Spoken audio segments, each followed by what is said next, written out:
இந்த மாதிரி நீங்க ஹேமா கமிட்டி எல்லாம் கொண்டு வந்தீங்கன்னா பேச்சுக்கு நல்லா இருக்கும். ரியல் லைஃப்க்கு ஒண்ணுமே இருக்காது. இந்த அட்ஜஸ்ட்மென்ட்ன்ற வார்த்தை இன்னைக்கு நேத்து இப்போ நேத்துல இருந்து ஸ்டார்ட் ஆச்சா இல்ல போன வாரத்துல இருந்து ஸ்டார்ட் ஆச்சா? எம்ஜிஆர் சிவாஜி காலத்துல இருந்தே இருக்குன்றது பல பேருக்கு தெரியும். ஹீரோயின்ஸ் கிட்ட போகும், ஹீரோயின் ஃப்ரெண்ட்ஸ் கிட்ட போகும், லீட் ஆக்டர்ஸ் கிட்ட தான் போகும்.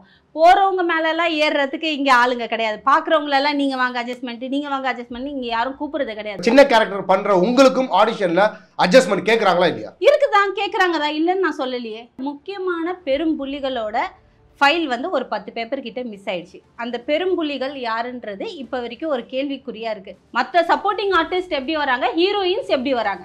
சோ மாடர்னா வராங்க. மாடர்னா வரலங்க. ஓப்பனா சொல்ல போனா பாதி ட்ரெஸ்ஸோட தான் வராங்க. நீ அடக்கமா வந்திருந்தா உங்ககிட்ட அந்த கேள்வி கேட்க மாட்டாங்க. ஆக்சுவலா நீங்க சொல்ல வரது என்ன, யாரையும் இங்க கட்டாயப்படுத்தல.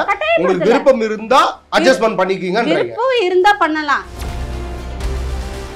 சமந்தா தெலுங்கு இண்டஸ்ட்ரிக்கு முதற்கொண்டு இந்த மாதிரி ஒரு குற்றத்தை வைக்கிறாங்க. சமந்தா நீங்க எப்படி படம் எல்லா படமும் வந்து டீசெண்டா நடிச்சிங்களா? லிப்லாக் பண்ணலையா? பெட்ரூம் சீன் பண்ணலையா? மிகப்பெரிய டைரக்டர்ஸ்க்கே நான் இதை ஓப்பனாகவே சொல்கிறேன். வெளியே வந்து பெண் சமூகம், பெண் உரிமைன்னு இந்த மாதிரி குரல் கொடுக்கறத விட்டுட்டு உங்கள் வீட்டுக்குள்ளே உங்கள் அம்மா அப்பா, நயன்தாராவா இருக்கட்டும், த்ரிஷாவா இருக்கட்டும், இவங்க எல்லாருமே அட்ஜஸ்ட்மெண்ட்ல தான் இந்த அளவுக்கு ஸ்டாண்டர்டா இருக்காங்கன்றீங்களா? எல்லாருக்கும் இந்த மாதிரி ப்ராப்ளம் வந்திருக்கும், வராமல் இருக்காது. அவங்க சொல்லலை, சில பேர் சொல்லிட்டாங்க.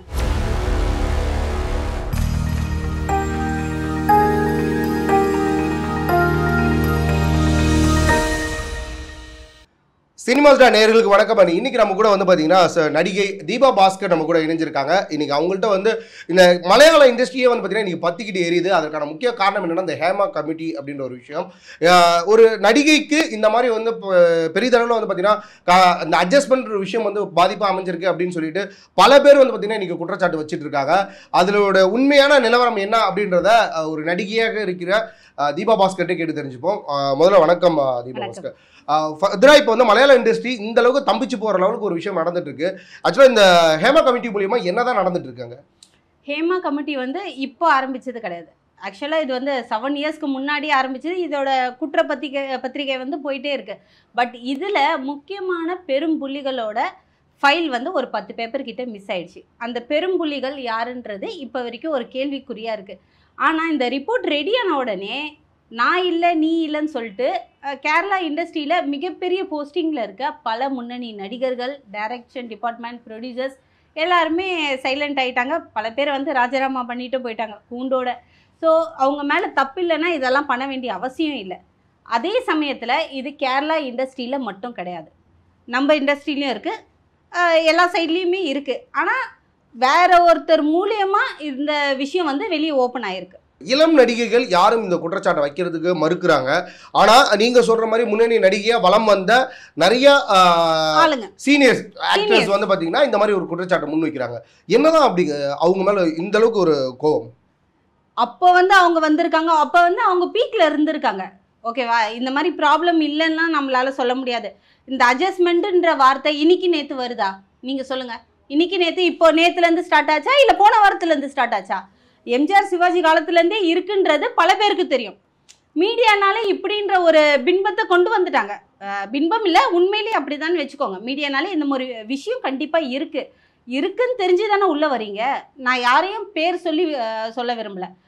அவங்க எல்லாருமே இதை ஃபேஸ் பண்ணிட்டு தான் வந்திருக்காங்க, இருந்துட்டு தான் வந்திருக்காங்க, இல்லாம கிடையாது.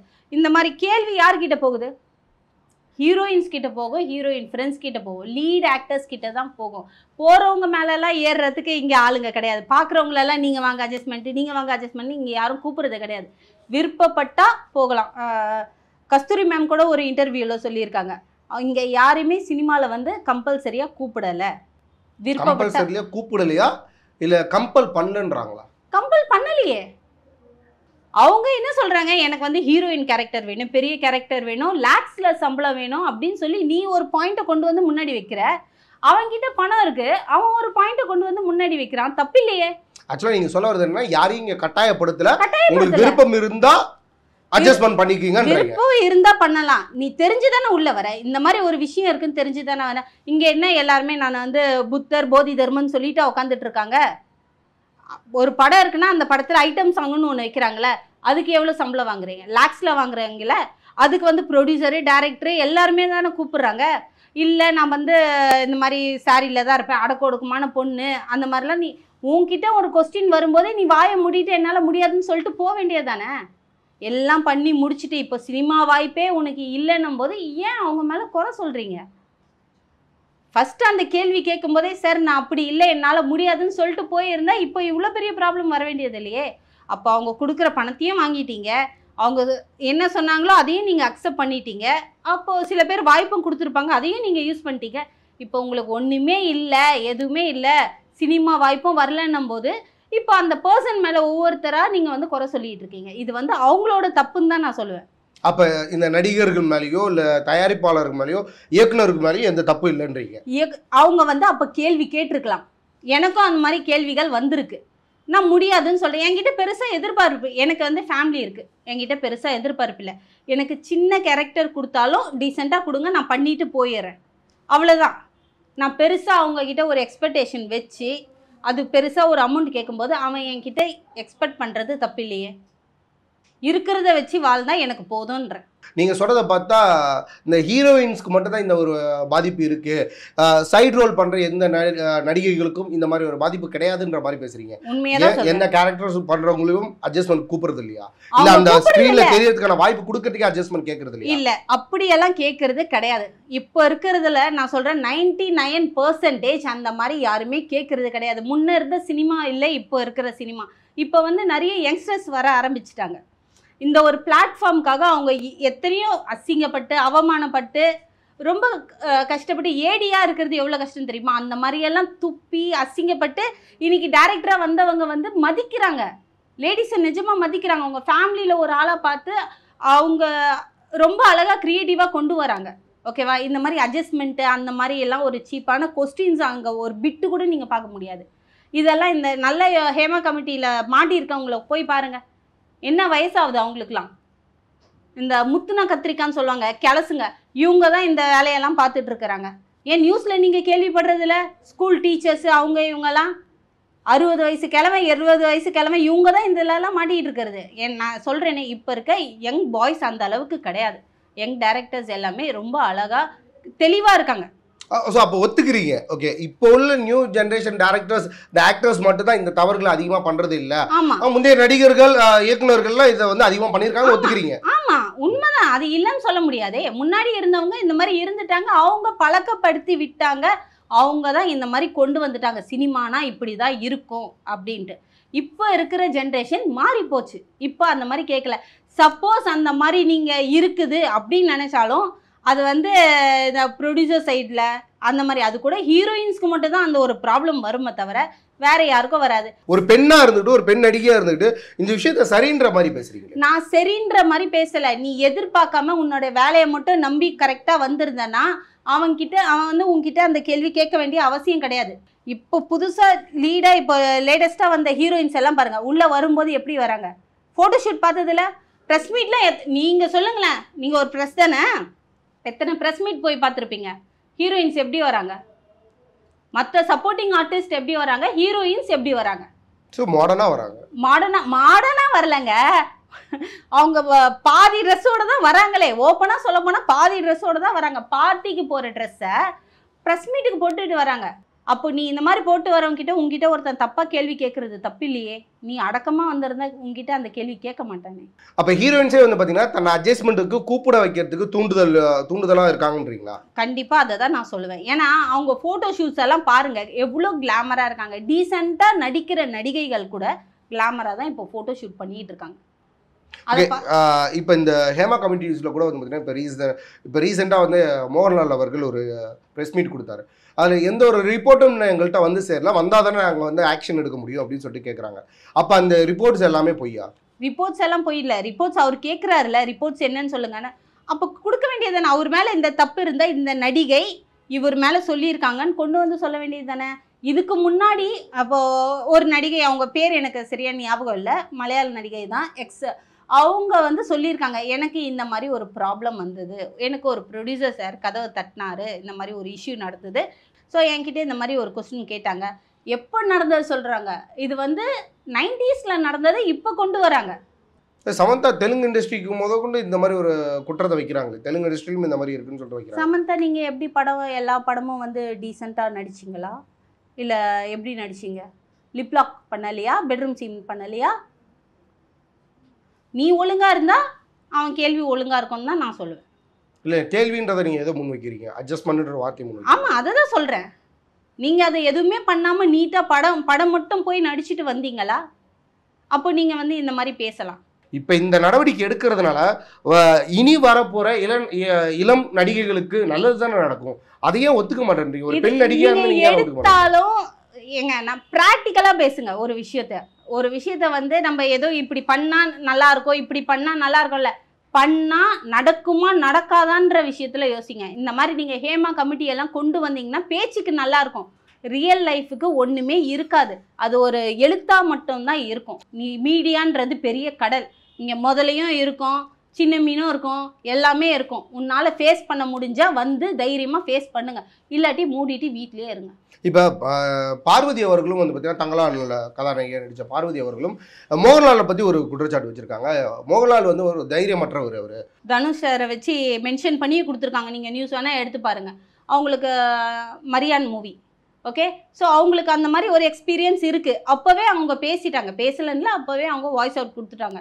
அந்த மாதிரி யாரும் கொடுக்கல. மோகன்லால் சார் வந்து அவரை பேக் அடிச்சுட்டு போகிறாருன்னா அதுக்கு என்ன விஷயன்றது எனக்கு தெரியாது. அவருக்கு தைரியம் இல்லாமல் இருக்கலாம். தமிழ் இண்டஸ்ட்ரியிலும் இந்த ஒரு டாக் அதிகமாக இருந்துட்டு இருக்கு. ஸோ இப்போ ரீசெண்டாக வந்து விஷாலோட பர்த்டே அன்னைக்கு வந்து பார்த்தீங்கன்னா ப்ரெஸ் பீப்புள்லாம் ஒரு கேள்வி ஒன்று கேட்டாங்க. அதுக்கு அவர் சொன்ன ஒரு பதிவு என்னன்னா, பெரிய பேனர்ஸில் இந்த மாதிரி வார்த்தைகள்லாம் பயன்படுத்துறதே கிடையாது, இந்த உப்மா கம்பெனிஸ் தான் வந்து இந்த மாதிரி விஷயங்கள்லாம் பயன்படுத்துறாங்கன்னு சொல்லிட்டு அவர் பதிவு பண்ணுறாரு. உப்மா கம்பெனின்னு அவர் சொல்கிற மாதிரி அதுவும் திரையுலகம் தான், மீடியா தான், இல்லைன்னு சொல்ல. நானும் போயிருக்கேன், நானும் சின்ன படங்கள் நிறைய பண்ணியிருக்கேன். உங்களை விட 1000 மடங்கு அவங்க பரவாயில்லன்னு நான் சொல்லுவேன். அது உப்மா கம்பெனி பரவாயில்லன்றீங்க. பெரிய பெரிய பேனர்ஸ்லாம் ஓப்பனாவே கேக்குறாங்க. பெரிய பெரிய பேனர்ஸ் ஓப்பனாவே இதுக்காகவே ஒரு காஸ்டிங் ஏஜென்ட் வச்சிருக்காங்க. ஸோ இந்த மாதிரி ஒரு ரீசனுக்காகவே நீங்கள் நியூஸில் பார்த்துருப்பீங்க. காஸ்டிங் மோகன் சொல்லி ஒருத்தர் ஏற்கனவே வந்திருப்பாரு. அவரை பற்றி கேட்கும்போது அவர் கார்த்திக் சுப்ராஜ்லேருந்து இழுத்தாரு. அப்போல்லாம் எங்கே போச்சு உங்கள் கேள்வி? அவர் வந்து பெரிய பெரிய செலிப்ரிட்டிஸ்க்கு மட்டுமே, அந்த மெயின் டைரக்டர்ஸ்க்கு மட்டுமே அவர் பண்ணிக்கிட்டு இருந்தார். கேரக்டர் சப்போர்ட்டிங் ஆர்டிஸ்ட் அவங்கெல்லாம் இல்லை, அவங்களுக்கு மட்டும். ஓகேவா? பெரிய பெரிய டைரக்டர்ஸ் இவங்க எல்லாம் பண்ணிட்டு இருந்தாருன்னு பதிவு பண்றீங்க. அட்ஜஸ்ட்மெண்ட்ஸ் பண்ணிட்டு இருந்தாரு, ஆளுங்க கூட்டிகிட்டு வந்து விட்டுட்டு இருந்தாரு. அதில் தான் அவங்க மாட்டினாங்க. அதே மாதிரி விஷால் அவர்கள் ஒரு வார்த்தை ஒன்று ஸ்ட்ராங்காக பதிவு பண்ணார். யாராச்சும் இந்த மாதிரி அட்ஜஸ்ட்மெண்ட் வார்த்தை கேட்டால் அவங்கள முதல் செருப்பால் அடிங்கன்னு சொல்லிட்டு ஒரு வார்த்தை. இந்த கேள்விக்கு நம்ம ஸ்ரீரெட்டி அடுத்த செகண்டே பதில் கொடுத்துட்டாங்களே, என்கிட்டயே 12 செருப்பு இருக்குன்ட்டு. ஃபர்ஸ்ட் யார் மாட்டுவா சொன்னது அவரு. ஃபர்ஸ்ட் யார் மாட்டுவா? அவரு தான் மாட்டுவார். அதுக்கு தான் அவர் பதில் சொன்னார். எனக்கு ஸ்ரீரெட்டி யாருன்னே எனக்கு தெரியாது, அவங்க பண்ண கிறுக்குத்தனம் தான் எனக்கு தெரியும் அப்படின்னு சொல்றாரு. அவங்க மேலே தப்பு இல்லைன்னு ஏதோ சொல்லிட்டு போகலாம். மீடியா நம்மளுக்கு எல்லாருக்குமே தெரியும், தெரியாமல் கிடையாது. அவங்களும் ஹீரோயின் வாய்ப்பு கேட்டு தான் போனாங்க, சப்போர்ட்டிங் கேரக்டர் வாய்ப்பு கேட்டு போகலை. ஸ்ரீரெட்டியும் ஹீரோயின் வாய்ப்பு கேட்டு தான் முருகதாஸ் சார்கிட்டையும் போனாங்க, விஷால் சார்கிட்டையும் போனாங்க, ஏமாந்தாங்க, வந்தாங்க. ஸோ சுந்தர்சியும் அந்த மாதிரி கேட்டதாகவும், அப்புறம் வந்து நான் உண்மை இல்லைன்னு சொல்லலை, அதே சமயம் பொய் இல்லைன்னு சொல்லலை. எனக்கு தெரிஞ்ச மிகப்பெரிய டைரக்டர்ஸ்க்கே நான் இதை ஓப்பனாகவே சொல்கிறேன். வெளியே வந்து பெண் சமூகம், பெண் உரிமைன்னு இந்த மாதிரி குரல் கொடுக்கறத விட்டுட்டு, உங்கள் வீட்டுக்குள்ளே உங்கள் அம்மா அப்பா, உங்கள் தங்கச்சி அக்காலாம் இருக்காங்கல்ல, ஃபஸ்ட்டு உங்கள் ஒய்ஃபுக்கு மரியாதை கொடுக்க கற்றுக்கோங்க. அதுக்கப்புறம் வந்து நீங்கள் வெளியே வந்து நீங்கள் இதெல்லாம் பேசலாம். நிறைய யூடியூப்ல நடிச்சுட்டு இன்னைக்கு சினிமாவுக்கு பிக் ஸ்க்ரீனுக்கு வாய்ப்பு கேட்டு போகிற நிறைய பெண்கள்கிட்ட இன்றும் அட்ஜஸ்ட்மெண்ட் வார்த்தை பயன்படுத்தப்பட்டு கேள்வி கேட்குறாங்க தான். அந்த யூடியூபர்ஸ்லேயும் சில பெண்களுக்கு அந்த கேள்வி வந்து கேட்டது, கேட்குற இடம் வந்து கொஞ்சம் பெரிய பேனர், சின்ன பேனர்ல கேட்கல, பெரிய பேனர்ல கேட்டதா என்கிட்ட சொன்னாங்க. இப்போ இந்த ஹேமா கமிட்டியே வந்து பார்த்தீங்கன்னா முடிவா என்னதான் நடவடிக்கை எடுக்கப்படும்ன்றீங்களா? ஒண்ணுமே இப்போ நம்ம பேசிட்டு இருக்கோம்ல, இதே மாதிரி லாஸ்ட் வரைக்கும் பேசிட்டு இருந்து ஃபைனலாக முடிச்சிருவாங்க, அவ்வளோதான். சப்போஸ் ரூல்ஸ் கொண்டு வந்தாலும் ஒரு போர்டில் பேராக தான் இருக்கும், ஹேமா கமிட்டி. இங்கே வந்து 24 மணி நேரத்தில் வந்து உங்களுக்கு ரிசல்ட் தெரிஞ்சிடும், உங்களுடைய கஷ்டங்களை சொல்லலாம், இந்த மாதிரிலாம் இருக்கும். ஆனால் அது செயல்ல இருக்காது. ஸோ இப்போ நீங்கள் பல விஷயத்தை வந்து பார்த்தீங்கன்னா ஒரு வெளிப்படையாக பேசாத மாதிரி எனக்கு தோணுது. பட் இருந்தாலும் ஓகே, நான் அடுத்த கொஸ்டின் நான் போயிடுறேன். இப்போ விசித்ரா அவர்கள் வந்து பார்த்தீங்கன்னா அவங்களும் ஒரு கொஸ்டின் முன் வைக்கிறாங்க. என்னன்னா, விஷால் அவர்கள் எதையும் தெரியாமல் பேசுகிற மாதிரி பேசுகிறாரு. ஓகே, ஸோ இது வந்து ஒரு நடிகர் சங்கத்தில் பொறுப்பில் இருக்கக்கூடிய ஒரு ஒரு நபர் இப்படி பேசுறது வந்து தவறு அப்படின்ற மாதிரி பதிவு பண்ணியிருக்காங்க. ஒரு நடிகை எல்லாருமே அவங்களோட ஆதங்கத்தை வெளிப்படுத்திட்டு தான் வந்துட்டு இருக்காங்க. ஆனா நீங்க மட்டும் தான் ஒரு நடிகையா அவங்க அன்னைக்கு எல்லாம் ஆண்டு அனுபவிச்சுட்டு இன்னைக்கு வந்து குற்றச்சாட்டு வைக்கிறாங்க அப்படின்றீங்க. ஒருவேளை நீங்க இன்னைக்கு பேசாம இருக்கிறதுக்கு காரணமும் இதே ஒரு விஷயம் தானா? இன்னைக்கு நீங்க ஆண்டு அனுபவிக்கணும்ன்றதுக்காக இந்த விஷயத்தை மறுக்கிறீங்களா? அப்படியெல்லாம் கிடையாது. நான் அந்த மாதிரி நீங்க சொல்ற மாதிரி நான் ஆண்டு அனுபவிக்கணும்னா இன்னைக்கு நானும் வேற நல்ல ஒரு பொசிஷனுக்கு போயிருக்கலாம், நல்ல ஒரு பெரிய கேரக்டர்ஸ்க்கு வந்து ஃபெமிலியரா இருந்திருக்கலாம். எனக்கு ஏன் இன்னும் நான் இதே ரேஞ்சில் இருக்கணும், எனக்கு இது மட்டும் போதும் அப்படின்னு இருக்கிறேன்னா எனக்குள்ள நான் ஒரு கோடு போட்டு வச்சிருக்கேன். எனக்கு ஃபேமிலி இருக்கு, எனக்கு 2 பசங்க இருக்காங்க. ஸோ இதுக்குள்ளேயே தான் நான் ட்ராவல் பண்ணணும். எந்த விதத்துலையும் பேர் ரிப்பேர் ஆகிடக்கூடாது, எதுவும் டேமேஜ் ஆகிடக்கூடாது, அது என் ஃபேமிலியை பாதிக்கொண்டு எனக்கு சின்ன கேரக்டர் இருந்தாலும் போதும் சார். ஓப்பனா சொல்றேன், சின்ன கேரக்டர் பண்ற உங்களுக்கும் ஆடிஷன்ல அட்ஜஸ்ட்மெண்ட் கேட்குறாங்களா இல்லையா? இருக்குதான், கேட்குறாங்க தான், இல்லைன்னு நான் சொல்லலையே. நீ பேசுகிற விதத்தில் தான் இருக்குன்ற. என்கிட்ட அந்த கொஸ்டின்ஸ் வந்திருக்கு, நான் இல்லைன்றது நான் சொல்லலை, என்கிட்ட அது வந்திருக்கு. முடியாதுன்னு சொல்லிட்டு நான் வெளியே வந்திருக்கேன். பல கம்பெனிஸில் நான் வெளியே வந்திருக்கேன். அதுக்கப்புறம் ஓகேன்னு சொல்லிட்டு என்னை வேணான்னு விட்டுட்டு திருப்பி அதே கம்பெனி சிஸ்டர்னு கால் பண்ணி வாலண்டியராக கூப்பிட்டு நான் அந்த ப்ராஜெக்ட் பண்ணியே வந்திருக்கேன். 20 வருடங்களா பெரிய அளவில் வந்து பார்த்தீங்கன்னா இன்னைக்கும் அந்த நடிகைன்ற அட்லஸ்ட் இழக்காம இருக்கிற நயன்தாராவா இருக்கட்டும், த்ரிஷாவா இருக்கட்டும், இவங்க எல்லாருமே அட்ஜஸ்ட்மெண்ட்ல தான் இந்த அளவுக்கு ஸ்டாண்டர்டா இருக்காங்கன்றீங்களா? நான் அது சொல்லலை, நான் அந்த ஒரு விஷயத்த சொல்லலை. அவங்க சொன்னீங்க பெரிய இடத்துல தான் இந்த மாதிரி வார்த்தைகள் கேட்கப்படுது, பெரிதாக எதிர்பார்க்கக்கூடிய இடத்துல தான் இந்த மாதிரி வார்த்தைகள் கேட்கப்படுது. அது அவங்க இப்போ வரைக்கும் அவங்க வாய்ஸ் அவுட் கொடுக்கல. அவங்களுக்குலாம் இந்த மாதிரி கொஸ்டின்ஸ் வந்திருக்கும், இந்த மாதிரி ப்ராப்ளம்ஸ் வந்திருக்கும். அதுக்கு அதோட ப்ராப்ளம் மாதிரி விசித்ரா மாதிரி வயதானதுக்கு அப்புறம் வெளிப்படுத்துவாங்களோ, அது அவங்களோட ப்ராப்ளம். வந்திருக்கும், வராம இருக்காது. எல்லாருக்கும் இந்த மாதிரி ப்ராப்ளம் வந்திருக்கும், வராம இருக்காது. அவங்க சொல்லலை, சில பேர் சொல்லிட்டாங்க, வாயை திறந்து சொல்லிட்டாங்க, அவ்வளோதான். சமந்தா கூட கொண்டு வரணும்னு தான் சொல்லியிருக்காங்க, எனக்கு அது நடந்ததுன்னு சொல்லலையே. நீங்க கர்ணன் படத்திலையும் நீங்க நடிச்சிருக்கீங்க இல்லையா? ஸோ மாரி செல்வராஜ் இன்னைக்கு வாழன்ற ஒரு படம் ஒரு பிரம்மாண்டமான ஒரு வெற்றி கொடுத்துருக்காரு. அவர் வந்து பெண்களுக்கு மதிப்பு கொடுத்து நிறைய விஷயங்கள் பேசுறாரு, பழகுறாரு, எல்லாமே ஓகே. படங்கள்லையும் அவரோட படங்களையும் சரி, ஜாதி சார்ந்து இருந்தாலும் பெண்களுக்கு ஒரு மரியாதை கொடுத்த ஒரு சீன் தான் வைக்கிறார். ஆனால் அவரோட படத்துல நடிக்க போற பல பெண்களை மரியாதை இல்லாம கெட்ட வார்த்தைகள் சொல்லி திட்டினதாக கேள்விப்படுற விஷயங்கள் உண்மையா? இது முக்கியமா ஒரு மறுக்கப்பட வேண்டிய விஷயம், ரொம்ப தவறு. எனக்கு தெரிஞ்சு ரஞ்சித், மாரி செல்வராஜ் இவங்க 2 பேர் இதுலேயும் வந்து பெண்களுக்கு மிக பெரிய அளவில் மரியாதை கொடுக்குறாங்க, ரெஸ்பெக்ட் கொடுக்குறாங்க. பேசிக் நீட்ஸ் நீங்கள் கேட்காமலே செய்கிற 2 பேர் அவங்க மட்டும்தான். நான் கேஸ்ட் ரீதியாகவும் சொல்லலை, எதுவுமே சொல்ல. பெண்களுக்கு மரியாதை கொடுத்து நடத்துகிற விஷயம் அவங்க 2 பேர் மட்டும்தான். எத்தனை பேர் இப்போது 10 ஜென்ஸ் இருக்காங்க, ஒரு லேடிஸ் இருக்காங்க, அவங்களுக்கு ஒரு ரெஸ்ட் ரூமு, டெஸ்டேஞ்ச் ரூமு இது தேவைன்றது அவங்களுக்கு அது கூட தெரியாமல் இருக்கிறாங்க. ஜூனியர் ஆர்டிஸ்ட்க்கும் கேரவன் வேணும் அப்படின்னு சொல்லி கொண்டு வந்தது அவங்க ஒரு செட்டு தான். இது வந்து மறுக்கப்படாத ஒரு உண்மை. ஜூனியர் ஆர்டிஸ்ட்டும் அவங்களும் பெண்கள் தான், பொம்பளை ஆளுங்க அப்படி சொல்லி தான் கூப்பிடுவாங்க. நான் அந்த செட்டில் 45 நாள் ஒர்க் பண்ணியிருக்கேன். பொம்பளை ஆளுங்களை மரியாதையாக நடத்துங்க, மரியாதையாக பேசுங்க, முதல்ல அவங்களுக்கு சாப்பாடு போடுங்க, இந்த மாதிரி வார்த்தைகள் தான் அவர் சொல்லியிருக்காரு. வெயிலில் நாங்கள் கொஞ்சம் ரொம்ப நேரம் நின்றாலும் சாரிம்மா அப்படின்னு சொல்லிட்டு போகிற ஆளுங்க தான் அவங்க, ஓகேவா? மற்றவங்க ஏன் வந்து அவங்க ஊர் சம்பந்தப்பட்ட பெண்களுக்கு மட்டும் அதிகமான வாய்ப்பு கிடைக்கிறதா ஒரு குற்றச்சாட்டு. இது எனக்கும் நடந்திருக்கு தான். ஏன்னா எனக்கு வந்து பெரிய பிளாட்ஃபார்ம் அங்கே அமையலை. 45 days ஒர்க் பண்ணேன். அவர் இப்போ இந்த வாழை படத்தில் வந்து அவர் சொன்னது நான் கேட்டேன். எனக்கு வந்து சென்னை ஆர்டிஸ்ட்டை வச்சு ஒர்க் பண்ணுறதுல எனக்கு இஷ்டம் இல்லை. ஏன்னா என்னோடய ஃபீல், என்னோடய பெயினை வந்து எங்கள் ஊர் ஆளுங்க அவங்களுக்கு அது நல்லா தெரியும், அவங்க வந்து அது கரெக்டாக அப்சர்வ் பண்ணி கொண்டு வருவாங்க. எனக்கு வந்து சென்னை சிட்டி கேர்ள்ஸ் கிட்ட அதை எக்ஸ்பெக்ட் பண்ண என்னால் முடியல அப்படின்னு சொல்லிட்டார். எனக்கு வந்து இது முன்னாடியே சொல்லியிருந்தேன், நான் தேவையில்லாமல் அந்த 45 days இருந்திருக்க மாட்டேன் அப்படின்றது. திவ்யா துரைசாமி எஸ், எந்த ஒரு பெண்? அவங்க சென்னை தான். அவங்கள வச்சு அவர் தானே படம் எடுத்திருக்காரு. அவர் தான் சொன்னார், அவர் ஒரு இதில் சொல்லியிருக்கிறது தான். அவர் அதில் வந்து அவங்க மெயின் லீடாக பண்ணியிருக்காங்க. நான் சொல்கிறது சப்போர்ட்டிங் கேரக்டர். மெயின் லீடே சென்னை பொண்ணு, அவங்க ஊர்ல நடக்கிற விஷயங்களை ஃபீல் பண்ணி நடிச்சிருக்கும் போது ஏன் சப்போர்ட்டிங் கேரக்டர் உள்ள பெண் நடிக்க மாட்டாங்க? இந்த கேள்வியை அவர்கிட்ட நேரடியாகவே கேட்டிருக்கோம். அவர் வந்து சொன்ன விதம் அதுதான் எங்ககிட்ட சொன்னார். சென்னை கேர்ள்ஸ்ன்னு நாங்கள் ஒரு 15 பேர் சென்னையில இருந்து போயிருந்தோம். 15 பேர்ல யாருக்குமே அங்கே கேரக்டரா அமையலை, யாருக்குமே அமையலை. சப்போஸ் எனக்கு அமையல, உனக்கு கொடுத்துருக்காரு, உனக்கு அமையல, அவளுக்கு கொடுத்துருக்கான்னு சந்தோஷப்படலாம். அங்கே யாருக்குமே அமையலை. இருந்தாலும் சென்னை பெண்களை டோட்டலாவே சென்னை அவாய்ட் பெண்கள் பண்ணிருக்காரு. சென்னை ஆளுங்க எல்லாருமே டோட்டலாவே அவாய்ட் பண்ணியிருந்தாரு. 1-2 பேருக்கு அவர் வாய்ப்பு கொடுத்துருக்காரு. இருந்தாலும் அவரோட மைண்ட் செட் என்னன்னா, அவங்க ஊர் ஆளுங்களை வச்சு எடுத்தா அவர் எதிர்பார்க்குற அந்த ஃபீல் கொண்டு வர முடியும்னு அவர் நம்பிட்டார். நான் அவர்கிட்ட போய் ஏன் கொடுக்கலன்னு எனக்கு போய் சண்டை போட முடியாது. நான் ஆடிஷன் போனேன், எனக்கு அவர் வாய்ப்பு கொடுத்தாரு, அங்கே ஊர்லேயும் போய் பண்ணோம்.